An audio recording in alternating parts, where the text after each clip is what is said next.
Imagine this. You are 8 months pregnant. Your body is carrying a life you have prayed for, planned for, and loved since the moment you saw those 2 pink lines on that test. The nursery is ready. The name is chosen. The bag by the front door is packed for the hospital. You are 3 weeks away from holding your child for the very first time.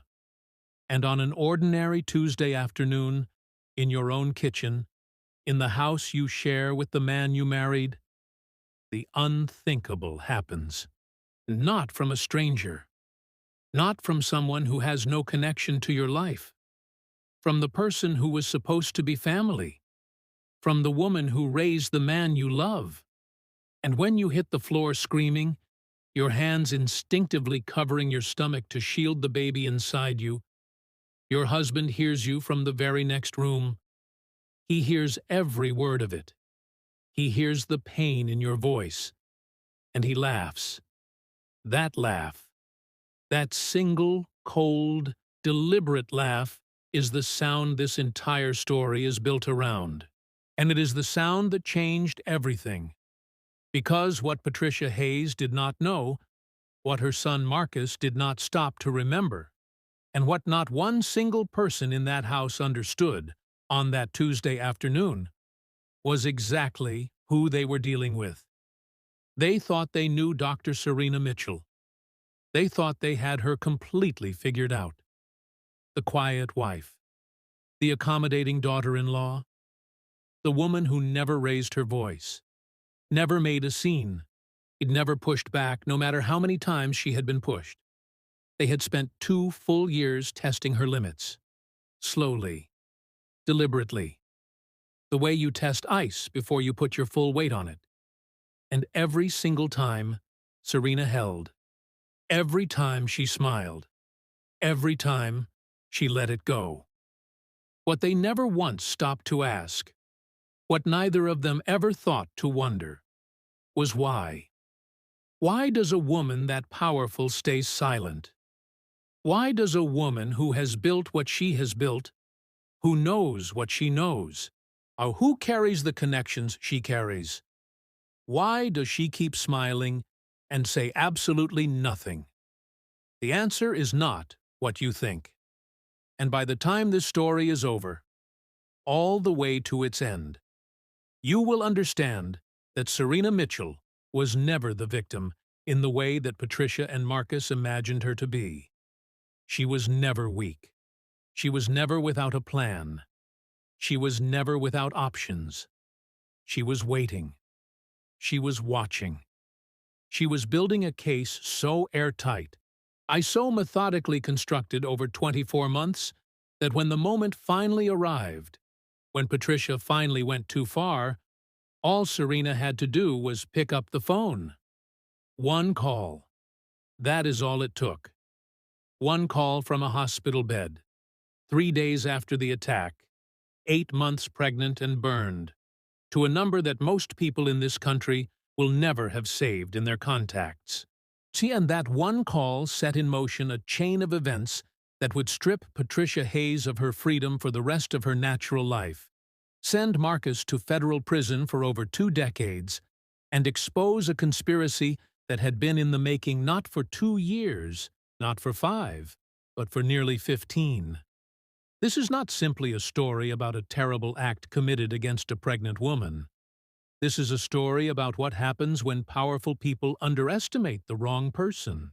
And this is a story about patience as a weapon. And this is a story about a woman who never once raised her voice, because she never had to. Before we go any further, let us be clear about something important.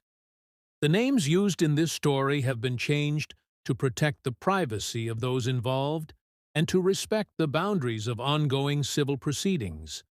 But the events, the actions, the conspiracy, the investigation, and the verdict, these are drawn from real documented cases. Dr. Serena Mitchell is a physician in the Atlanta, Georgia metropolitan area. She is the kind of woman that everyone who knows her describes, when you ask them about her, in almost exactly the same words: composed, precise, generous, careful. The kind of person who seems to have already thought about everything before anyone else has even noticed. There is something to think about. She married Marcus Hayes 3 years before this story reached its turning point. She married him believing, as so many women do, that love was enough, that patience was enough, that if she simply kept doing everything right, the forces working against her inside that marriage would eventually exhaust themselves. Patricia Hayes is Marcus's mother, 64 years old, semi-retired, deeply religious, and by every outward appearance, a devoted grandmother-in-waiting who was nothing but excited to welcome a grandchild into the world. There are 3 questions at the center of this story. In the first, why did Patricia Hayes, on that Tuesday afternoon in February, use a pot of boiling water as a weapon against her own pregnant daughter-in-law? The second, why did Marcus Hayes, a man who by every outward measure had loved his wife, stand in that kitchen doorway, hear her scream from the floor, see his mother standing over her, and laugh? And the third question, the one that none of the investigators, none of the attorneys, and none of the journalists who later covered this case ever saw coming until it was almost too late, is this: what had Serena Mitchell been carrying in silence for 2 years that made her, in the worst moment of her life, completely unafraid? What did she know? What had she been building quietly in the background of a marriage that everyone around her could see was slowly coming apart? These 3 questions are the backbone of everything that follows.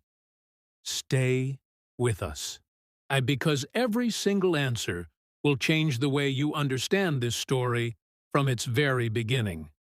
And before we go further, let us know in the comments where you are watching from. We would love to hear from you. And don't forget to hit that subscribe button so you never miss any of our upcoming videos. To understand what happened on that Tuesday in February, you have to go back. Not to the wedding, not to the day they met. You have to go back to a girl from Memphis, Tennessee, you who grew up in a household where the lesson she was taught, over and over again, from the time she was old enough to understand it, was this: build something that no one can take from you. Her mother, Margaret, had been a registered nurse for 30 years. Her father, Clarence, had run a small medical supply business out of a warehouse on the south side of the city. They were not wealthy, not by the standards of the world Serena would eventually move in, but they were careful. They were strategic, and they taught their daughter that the most dangerous thing a woman can be, in a world that is always searching for ways to diminish her, is invisible to the people who underestimate her. Serena carried that lesson into every single choice she ever made after that. She was the first in her family to attend a 4-year university on a full academic scholarship. She was the first to complete medical school. She graduated in the top 4% of her class, completed her residency in internal medicine at Emory University Hospital in Atlanta, and then did something that almost none of her colleagues did at that stage of their careers. Instead of joining an established practice, instead of taking the safe and predictable path, she started building. It began with a small ownership stake in a private outpatient clinic in the Buckhead neighborhood of Atlanta, a neighborhood where the median household income sits well above 6 figures, and where the clientele she was quietly cultivating were exactly the kind of people who pay out of pocket and never ask twice about a bill.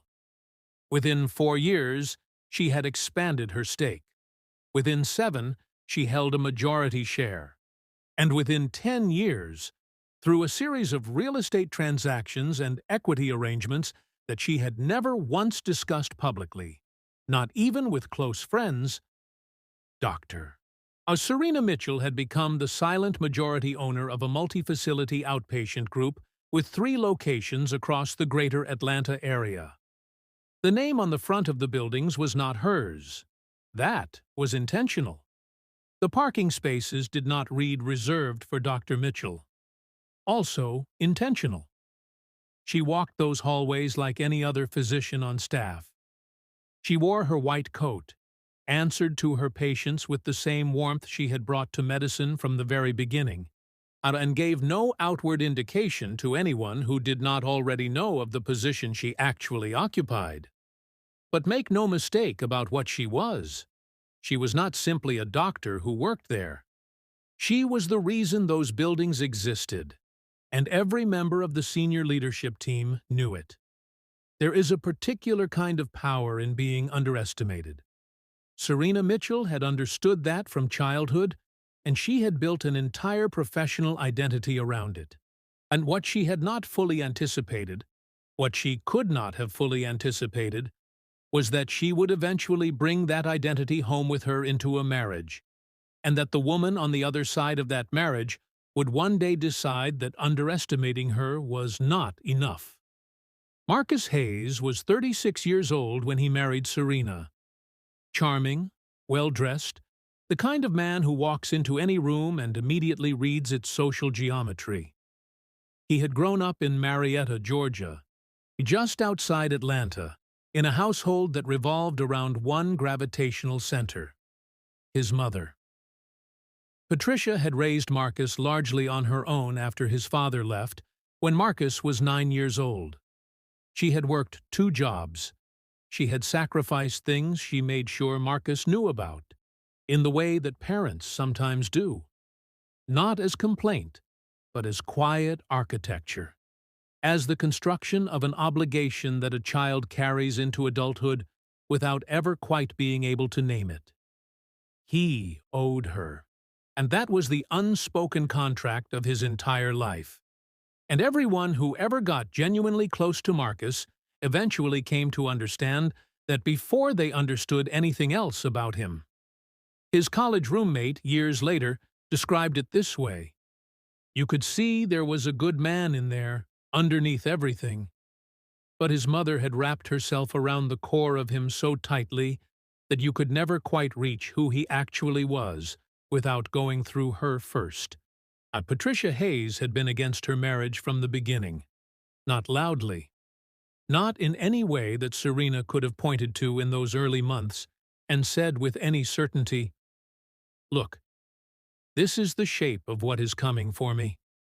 It was far subtler than that. It always is with a person like Patricia. It was the slightly too long pause before she complimented Serena's cooking at family dinners. The habit of calling Marcus on his cell phone during date nights, not emergencies, just check-ins, just gentle reminders that she existed and that her existence in his life preceded Serena's by a long margin. It was the Christmas family photo where she positioned herself between Marcus and Serena, and then later, without ever mentioning it, sent the cropped version, just her and her son, to her church friends and the women in her Bible study. It was the way she referred to the house that Serena and Marcus had purchased together as Marcus's house, and as if Serena's name on the deed were a clerical error that time would eventually correct. None of this was careless. Each of these things was a message, delivered repeatedly and without ambiguity, to a woman Patricia had decided she needed to remove from her son's life. The women in Patricia's Bible study group, the neighbors who had known her for 2 decades, and the ladies in her church choir, several of them would later tell investigators that Patricia had made absolutely no secret of how she felt about her daughter-in-law. She wanted Serena gone. She had always wanted Serena gone. And what those same women would also quietly confirm, when pressed, was that Patricia was not a woman who wanted things without eventually moving toward getting them. What investigators would later uncover, and what genuinely stunned even the most experienced members of the prosecution team when it emerged in discovery, was that Patricia's hatred of Serena was not the garden-variety jealousy of a controlling mother who could not accept being displaced as the primary attachment in her son's life. It went deeper than that. It had a history that predated the marriage by years. A history Patricia had worked very carefully to keep buried.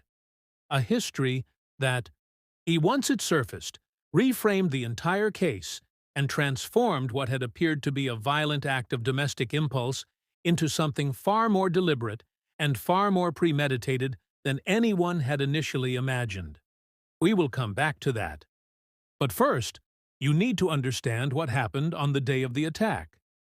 You need to understand how a woman 8 months pregnant came to be lying on the kitchen floor of her own home. And you need to understand why the man who was supposed to love her chose to stand there and do nothing. People around Serena had seen things.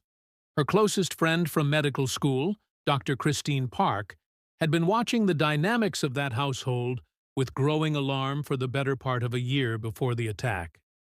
She told investigators that she had raised her concerns directly with Serena. She had sat across from her at a restaurant in Midtown Atlanta and said, and with every ounce of care she could put into the words, "Serena, I need you to seriously consider whether this situation is safe for you." Serena looked at her friend, smiled in that way she had, that made you feel simultaneously reassured and gently barred from the full truth of what she was thinking, and said, "Christine, I need you to trust me. I know exactly what I am doing." Christine had not known how to interpret that at the time. She turned it over in her mind for months. Was it denial? Was it the kind of false confidence that people in impossible situations adopt because the alternative is too terrifying to face?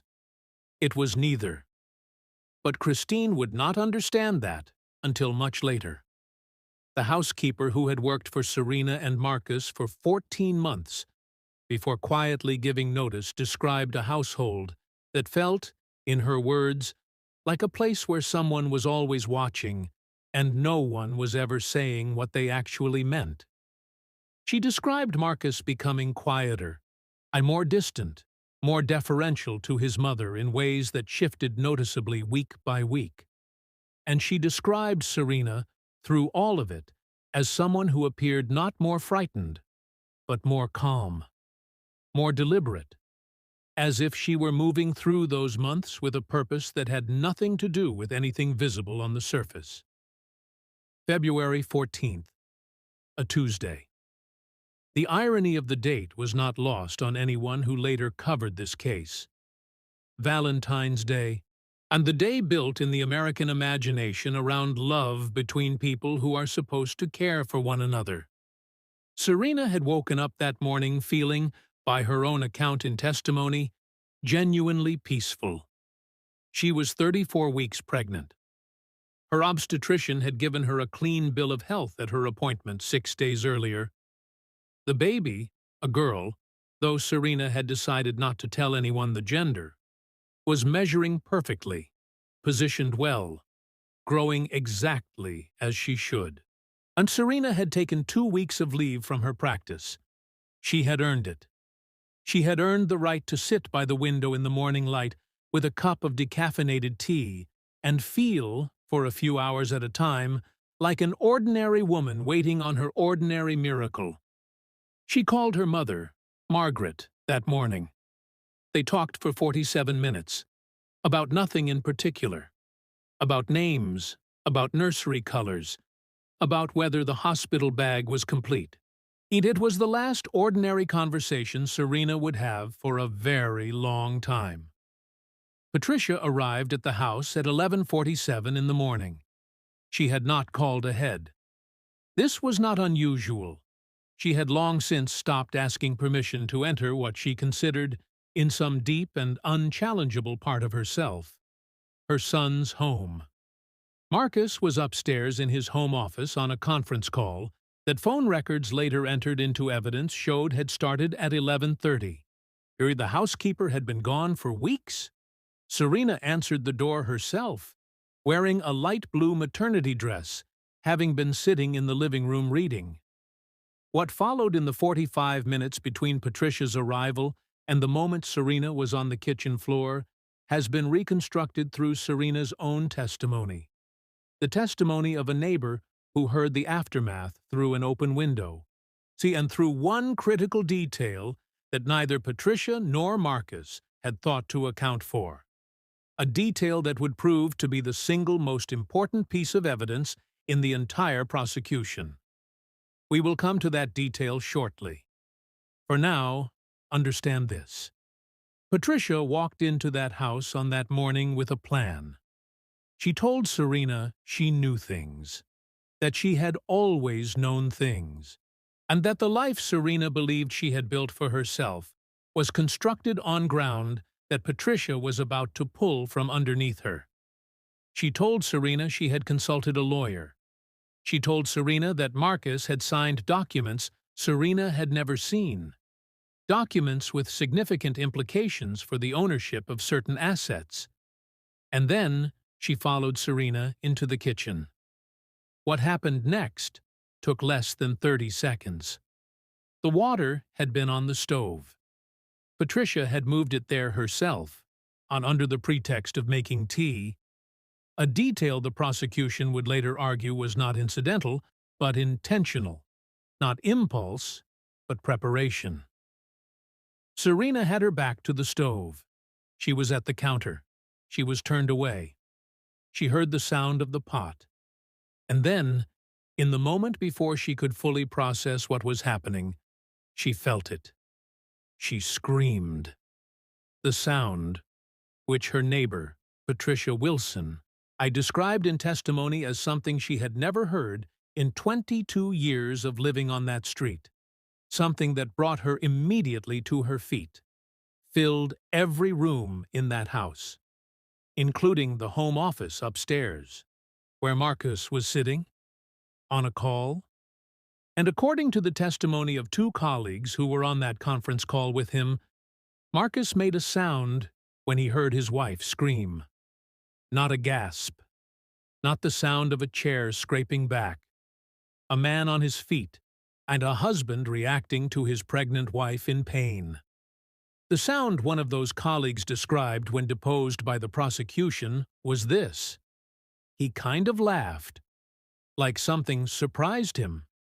Not funny, exactly, but not the sound of someone who was afraid. That colleague paused during the deposition, and then said, "It was the sound of someone who already knew what was happening." That statement became one of the most repeated lines in every piece of coverage this case ever received. Marcus came downstairs 4 minutes after the scream. 4 minutes is a long time.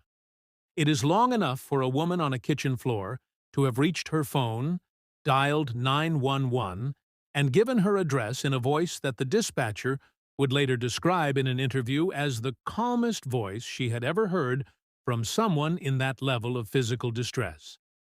By the time Marcus appeared in the kitchen doorway, the 911 call was already in progress.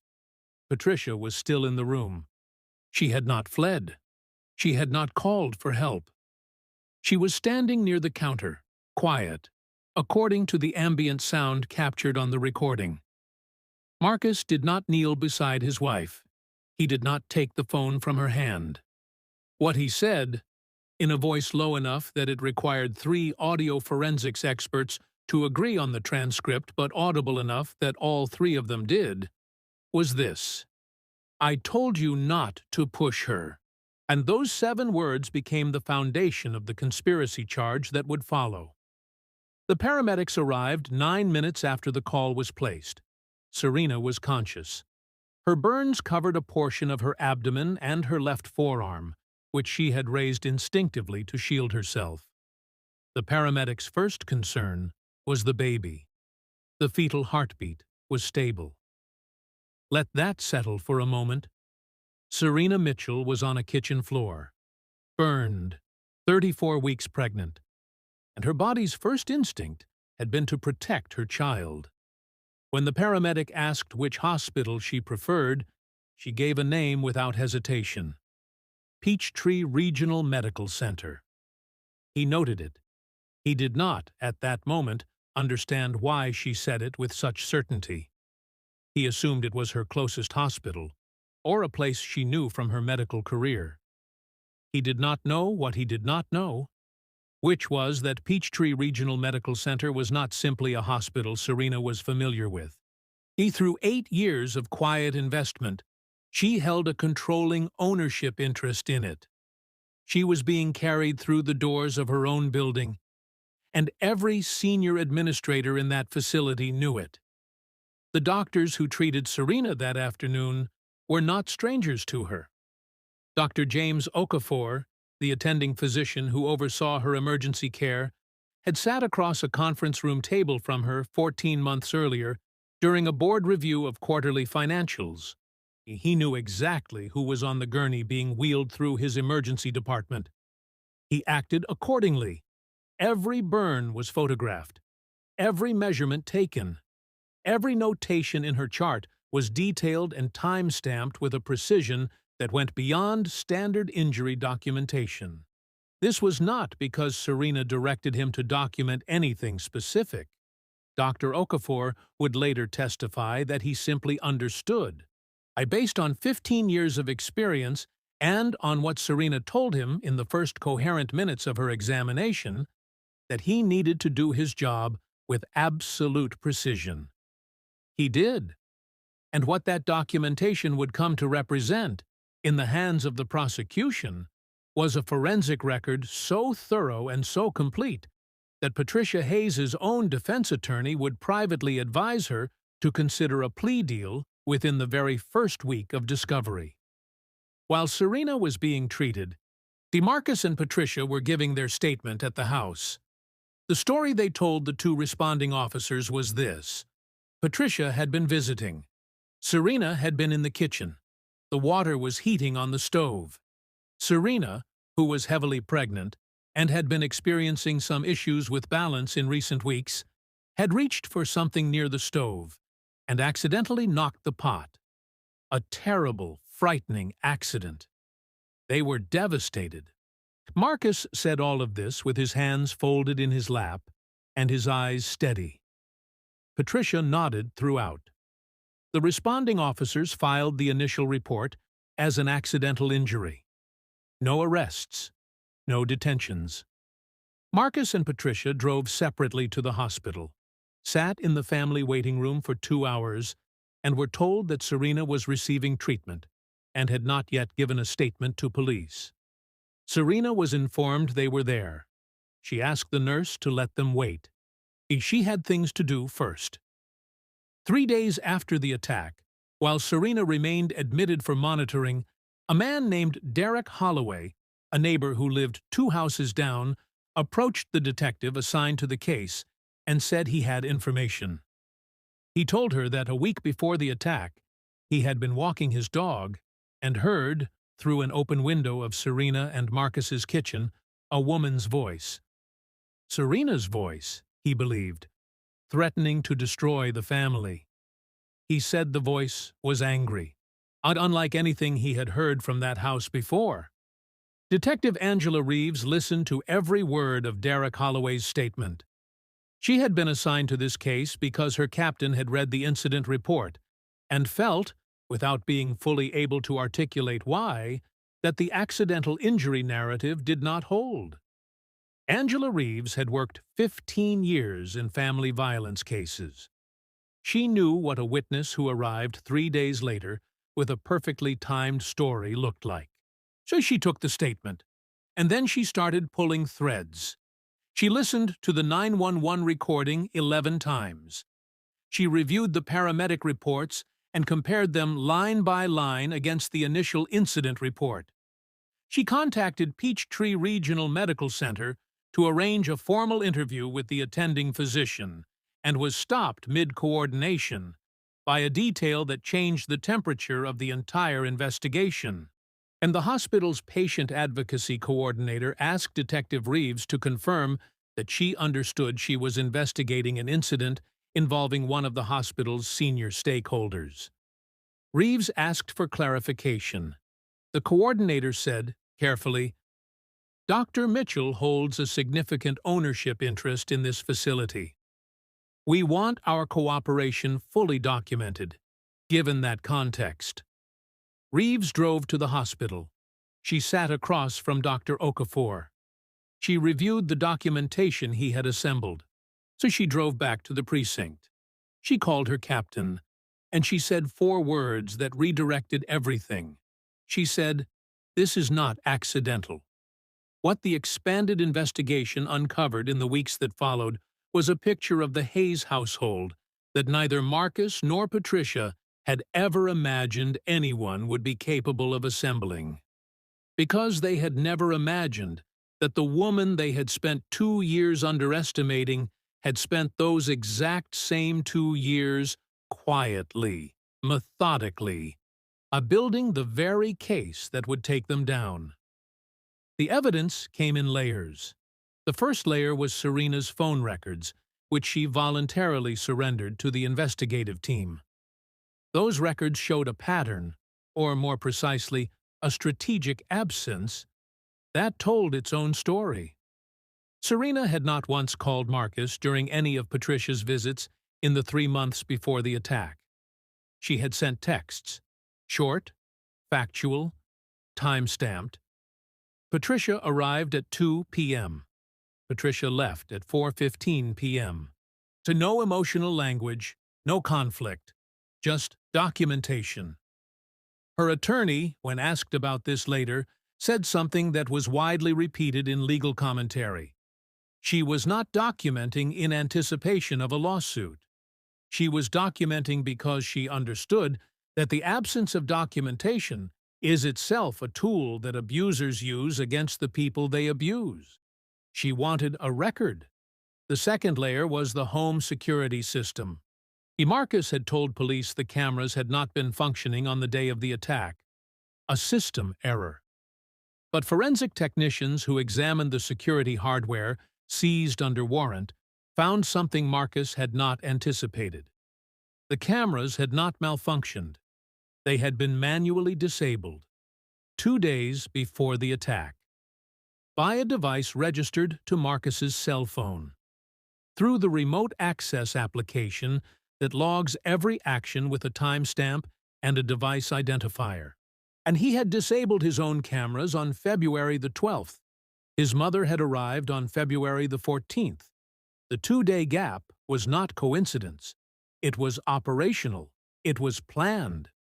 With the security system evidence in hand, the conspiracy charge was no longer a theory. It was a documented fact. Investigators returned to Derek Holloway. Under expanded questioning, with evidence of 4 phone calls between Holloway and Marcus in the 72 hours after the attack, Holloway's story began to shift. By the 3rd interview, with an immunity offer on the table, it collapsed entirely. He admitted Marcus had contacted him. He admitted Marcus had told him what to say and roughly when to say it. He admitted he had heard nothing through any window on any evening that week. The story was fabricated, scripted by Marcus Hayes, down to its timing and its details. That admission unlocked the perjury charge added to Marcus's indictment, and it also unlocked the most significant revelation in the entire case, the piece that the lead prosecutor would later call the foundation this case was actually built on. The piece that explained why Patricia had done what she did, why Marcus had let her, why neither of them had shown, in any moment following the attack, a single credible expression of genuine remorse. Because remorse requires the belief that you have done something wrong. And in the world Patricia Hayes had constructed around herself and her son over 15 years, what she had done on Valentine's Day was not wrong. It was necessary. It was the last move in a game she had been playing for a very long time.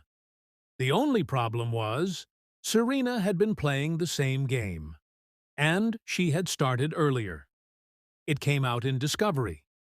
Discovery is the phase of a criminal proceeding in which both sides are required to disclose the evidence they intend to use. And it is the phase in which secrets that have survived years of careful management are handed over in manila envelopes and read by people who have no stake in protecting them. What the prosecution found when working through the financial records subpoenaed as part of building the conspiracy case was a property transaction, a real estate record from 11 years earlier. In 2013, at a parcel of commercial land in the North Druid Hills neighborhood of Atlanta, a stretch of property that would eventually become the primary location of one of Serena's outpatient facilities had been listed for sale. 2 offers had come in within the same week.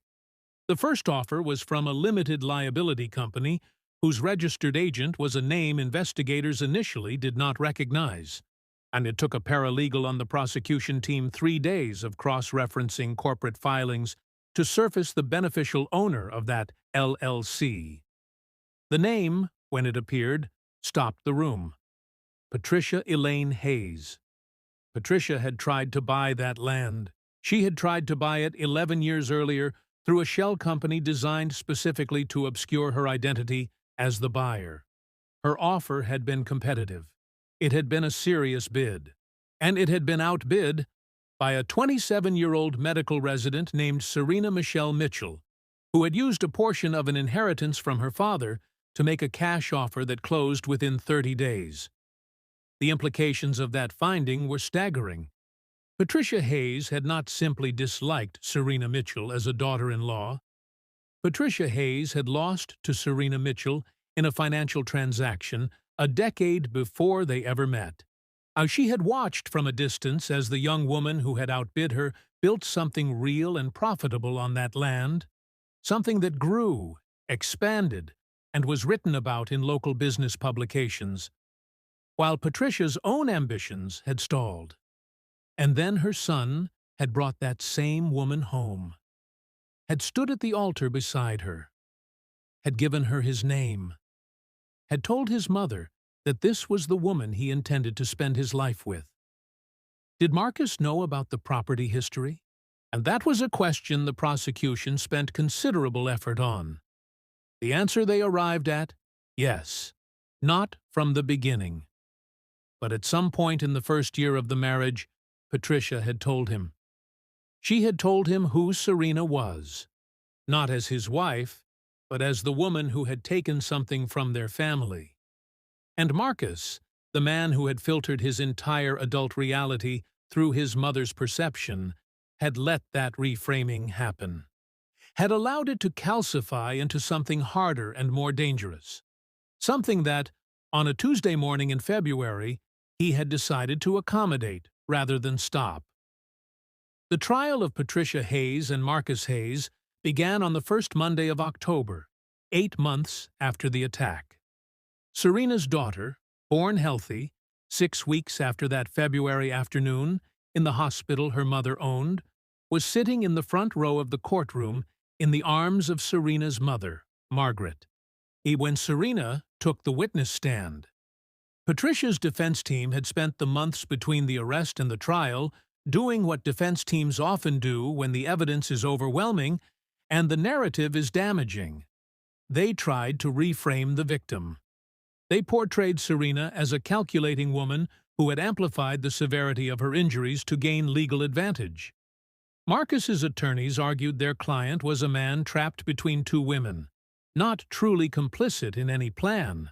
And the tabloid coverage had been relentless in the way that coverage of women who refuse to perform victimhood tends to be. Serena had said nothing publicly throughout any of it. Not a single interview. Not one statement. She had let her attorney speak, and she had let the evidence speak. And now, finally, she was going to speak to herself.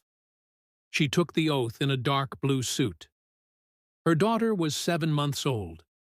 She sat down, folded her hands on the edge of the witness box, and looked at the jury with an expression that Christine Park, watching from the gallery, would later describe as exactly the same expression she had seen in that Midtown Atlanta restaurant, when Serena said, Christine, I need you to trust me. I know exactly what I am doing. Serena's testimony lasted 2 days.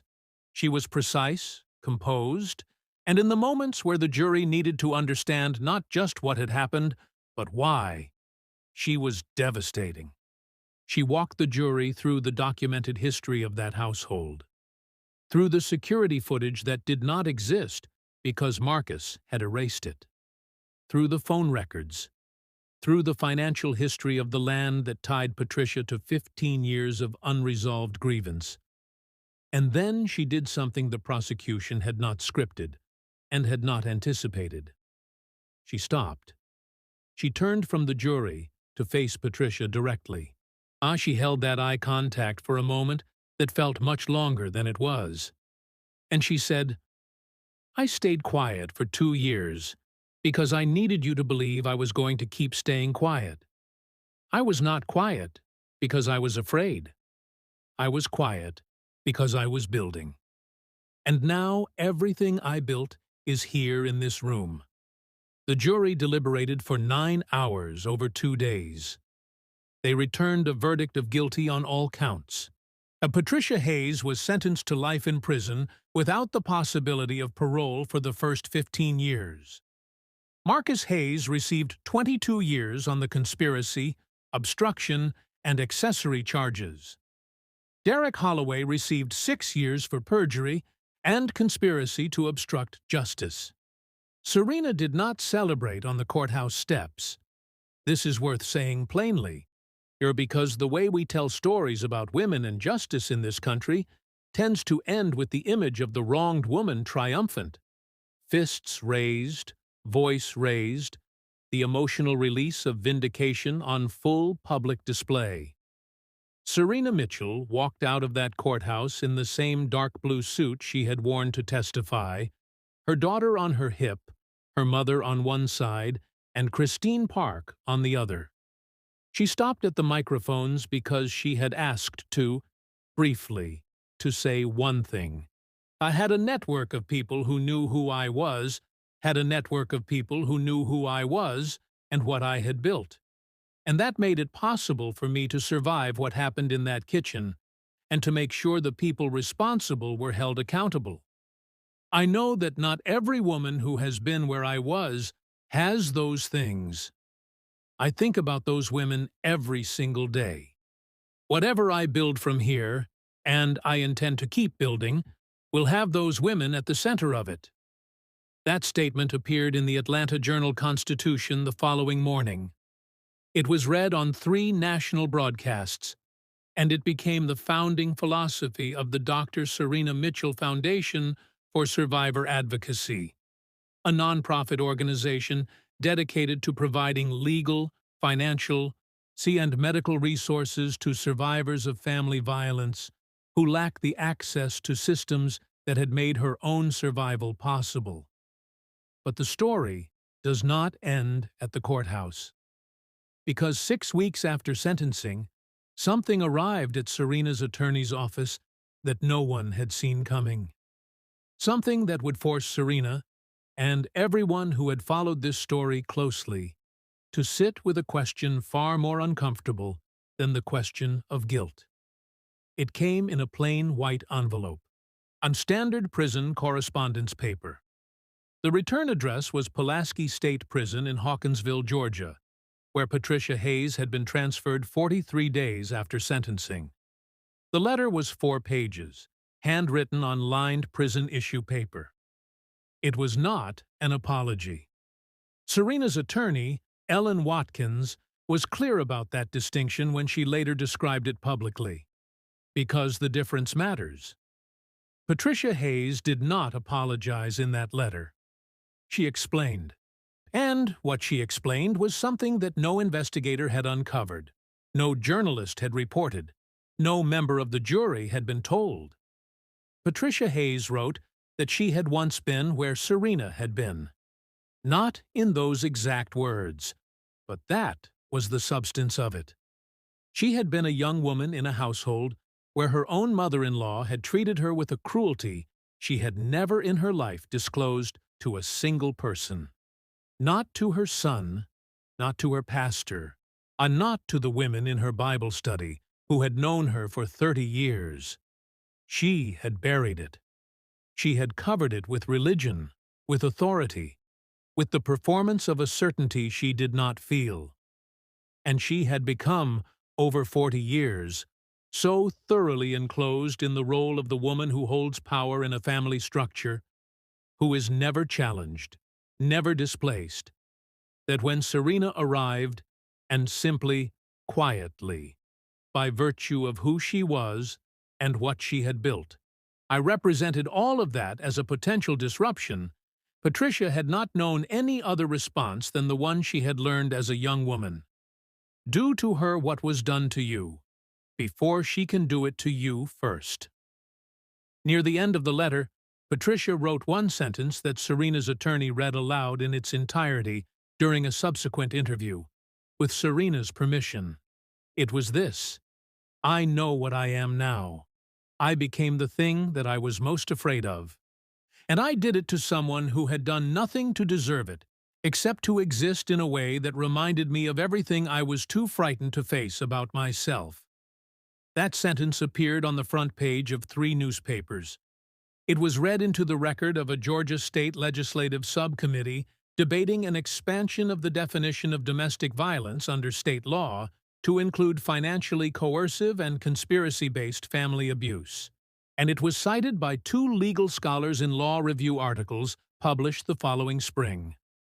And it was, by Serena's own account, the hardest thing she read in the 3 years this story had occupied her life.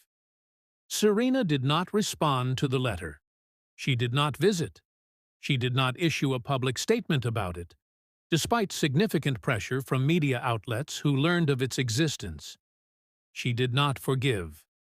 Not because she was incapable of it, but because she was honest enough with herself to know the difference between the performance of forgiveness and the real thing, which takes time and cannot be rushed without becoming something other than what it is. What she did instead was work. She kept building the foundation, she hired staff, she partnered with legal aid organizations and 2 university hospitals offering forensic examination services specifically for survivors of family violence. She sat on panels at legal conferences where prosecutors were trying to expand the frameworks through which family violence is investigated and prosecuted. She was not finished. She knew she would not be finished for a long time. This story is not easy to sit with. That is part of why it matters. It would be much simpler if the evil in it were uncomplicated, if the villain felt nothing, and if the only emotion available at the end were the clean satisfaction of justice delivered and everyone restored to their proper place. This story does not offer that. It offers something harder and, perhaps, more true. It offers a woman who was capable of extraordinary cruelty, who caused devastating harm to a pregnant woman who had done nothing to deserve it except succeed in ways Patricia could not tolerate, and who was also, somewhere underneath all of that, a woman who had once been hurt in ways she never healed from, by a system that had failed her before she failed anyone else. That does not excuse what she did. Nothing excuses what she did. The jury reached the right verdict. The sentence was proportionate to the crime and to the conspiracy behind it. But if we want to understand why these things happen, if we want to build the kind of families and communities and institutions that interrupt these cycles before they become what Patricia became, then we have to be willing to ask the uncomfortable question. Not whether Patricia deserved what she received. She did. But what it would have taken, 40 years earlier, in a world that paid better attention to women suffering in silence, to stop her from becoming the person she became. Serena Mitchell has made that question the center of everything she does now. And the fact that she is asking it, after everything she endured to arrive here, may be the most remarkable thing about her. We want to hear from you before we close. If you were Serena, in that ambulance on Valentine's Day, knowing what you knew and having built what you had built, what would you have done? Would you have made the same call? Would you have waited as long as she waited? And here is the harder question. When you think about that letter from Patricia, 4 handwritten pages from a prison cell, no apology, just the truth of a woman finally facing what she had become. What do you feel? Tell us in the comments. We read every single one. And let us know in the comments where you are watching from. We would love to hear from you. Don't forget to hit that subscribe button so you never miss any of our upcoming videos. And because next, on Behind the Lie, a woman who spent 30 years building a company, raising a family, and trusting a partner, who discovered, on the morning of her own retirement, that everything she had built had been quietly, legally, and completely signed away from her, with her own signature on the documents. How is that possible? We will show you exactly how it happened. Subscribe, hit the bell, and we will see you there.